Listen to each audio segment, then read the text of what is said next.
রাধে রাধে বন্ধুরা, গোপালের চরণে প্রণাম জানিয়ে ভিডিও শুরু করলাম। একটা ছোট্ট মিনি ব্লগ। চা খাওয়া হয়ে গেছে। আজকে কিন্তু একটা সানডের মিনি ব্লগ শেয়ার করছি। চাটা খেয়ে ব্যাগপত্র নিয়ে রেডি হয়ে গেছি বাজারে। বাজার থেকে চলে এসেছি। কি নিয়ে এসেছি? চাল বাড়ন্ত হয়ে গেছে, চাল নিয়ে এসেছি। আর একটু চাউমিন আনলাম। আর নিয়ে এসেছি লাইলন টিকার মাছ। এবার সকালে জলখাবার কী খাবো চলুন দেখিয়ে দিচ্ছি। পাস্তা করছি পেঁয়াজ দিয়ে, আর আলু একটু দিয়েছি, ডিম, সস টস দিয়ে পাস্তা খেয়ে চালটা ভিজিয়ে রাখলাম।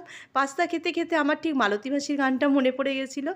সেই বাসি রুটি রোজ খাবো না, না সানডে মানেই ব্রেকফাস্ট লাঞ্চ সবটাই ভালো হয়। তবে আজকে লাঞ্চে মাংস খেতে ইচ্ছে করলো না, লাইলন টিকার মাছের একটুখানি সর্ষে দিয়ে পাতলা করে ঝাল করব।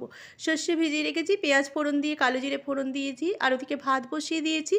মাছের ঝোল হয়ে গেছে। মাছের ঝোলের রেসিপি আর কি বলবো, রবিবার মানে কাছাকাছি তো থাকবেই। লাঞ্চ সেরে নিয়ে আজকের মিনি ব্লগ এখানেই শেষ করলাম। টাটা।